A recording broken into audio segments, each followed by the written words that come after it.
প্রতিষ্ঠা বার্ষিকীর এই অনুষ্ঠানের সম্মানিত সভাপতি নয়া দিগন্তের সম্পাদক জনাব সালাউদ্দিন মোহাম্মদ বাবর, উপস্থিত সম্মানিত রাজনৈতিক নেতৃবৃন্দ, দেশের বিশিষ্ট ব্যক্তিবর্গ, বুদ্ধিজীবীবৃন্দ, বিভিন্ন পেশার বিশিষ্টজন, সম্মানিত লেখক, কবি, সাহিত্যিক, কলামিস্ট, সাংবাদিকবৃন্দ, আসসালামু আলাইকুম ওয়া রাহমাতুল্লাহ। শুরুতেই আমি স্মরণ করছি জুলাই শহীদদের, যাদের জীবনের বিনিময়ে ফ্যাসিস্ট শাসন থেকে মুক্তি পেয়েছে বাংলাদেশ। আশু আরোগ্য কামনা করছি জুলাই আন্দোলনের সেই সব বীরদের, যারা ফ্যাসিস্টদের কবল থেকে দেশকে মুক্ত করার লড়াইয়ে হাত, পা, চোখ, বিভিন্ন অঙ্গ হারান, যারা এখনও বহন করছেন সেই জালিম সরকারের ভয়াবহ নিপীড়নের দুঃসহ স্মৃতি। আজকের দিনে স্মরণ করছি এই পত্রিকার সর্বদ্রষ্টাদের অন্যতম শহীদ মীর কাসিম আলী ও অন্যদের মধ্যে যারা অক্লান্ত পরিশ্রম এবং পদক্ষেপের মাধ্যমে আলোর মুখ দেখিয়েছে দৈনিক নয়া দিগন্ত। স্মরণ করছি দিগন্ত মিডিয়া কর্পোরেশনের প্রথম চেয়ারম্যান মরহুম কমোডর আতাউর রহমানকে, স্মরণ করছি চেয়ারম্যান মরহুম শাহ আব্দুল হান্নানকে, গভীরভাবে স্মরণ করছি প্রতিষ্ঠাকালীন সম্পাদক জনাব আলমগীর মহিউদ্দিনকে। 2004 সালের এই দিনে যাত্রা শুরু করেছিল দৈনিক নয়া দিগন্ত। যাত্রা শুরুর লগ্নে থেকেই তুমুল জনপ্রিয় হয়ে ওঠে পত্রিকাটি, পরিণত হয় পাঠকদের প্রিয় পত্রিকায়। পাঠক আনন্দের সাথেই গ্রহণ করেছে নয়া দিগন্তকে।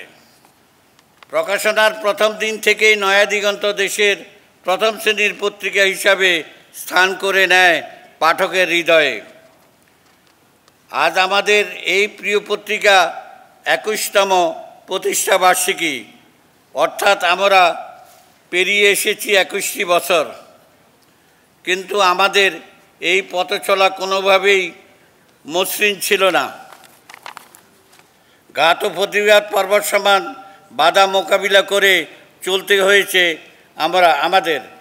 কোনো ব্যক্তি বা গোষ্ঠীর স্বার্থ হাসিল নয়, বরং দেশ ও গণমানুষের বিশ্বাস, স্বাধীনতা, সার্বভৌমত্ব রক্ষায় বরাবরই আপসহীন ভূমিকায় দাঁড়িয়েছিল নয়া দিগন্ত।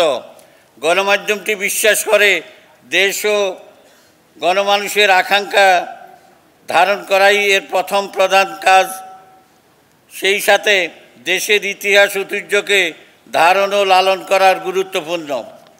আমরা বলেছি শুরু থেকেই নয়া দিগন্ত পাঠক প্রিয়তা পেয়েছে। অবশ্য এর কারণও স্পষ্ট। যেখানে পত্রিকার হলুদ সাংবাদিকতা বা সাদাকে কালো বলা, কালোকে সাদা বলার পরিবেশনার ভয়াবহ সংস্কৃতি বিরাজ করেছিল, সেখানে সাদাকে সাদা, কালোকে কালো বলার এক দুঃসাহসী পদক্ষেপ নির্ভেজাল আয়োজন করেছে নয়া দিগন্ত। সেই সঙ্গে প্রতিদিন এটি নয়া দিগন্তের স্লোগান যে আমরা সত্যের সঙ্গে থাকিব। আমরা যাত্রা শুরু করেছিলাম একটি গণতান্ত্রিক পরিবেশে। 4 দলীয় জোটের সময়ে আমরা এর যাত্রা শুরু করেছিলাম। কিন্তু অল্প কয়েক বছরের মাথায় বাংলাদেশের আকাশে দেখা দিল কালো এক রাজনৈতিক অবস্থান, স্বৈরশাসনের জাতাকল। সেই মেঘ ঢেকে দিয়েছিল বাংলাদেশের সকল শ্রেণীর পেশার মানুষের আশা, স্বপ্ন এবং অধিকার। একদলীয় জাতাকলে পিষ্ট হয়ে থাকে এদেশের নাগরিকগণ। সংবাদপত্র এর থেকে মুক্তি পায়নি। সরকারের পক্ষতে আনিলেই সেটি ছিল সরকারের বিরোধী অথবা দেশদ্রোহী। নয়া দিগন্ত যেহেতু সত্য প্রকাশে আপসহীন, সরকারি বিজ্ঞাপন ছাড়া জাতি অনেক কষ্টে টিকে থাকা সম্ভব নহে, তারপরেও নয়া দিগন্ত টিকেছিল অনেক কষ্টে। অনেক, বিশেষ করে সাংবাদিক বা কর্মচারী বা আমাদের শুভানন্দীদের মানে প্রচেষ্টায় সকাল সকাল রাষ্ট্রীয় বিরোধিতার মধ্যে দাঁড়িয়ে নয়া দিগন্তকে প্রকাশিত করতে হয়েছে। এটি একমাত্র মহান আল্লাহ তাআলার রহমতে। দীর্ঘ 15 বছরের বেশি সময় অন্ধকার জেঁকে বসেছিল বাংলাদেশের উপর।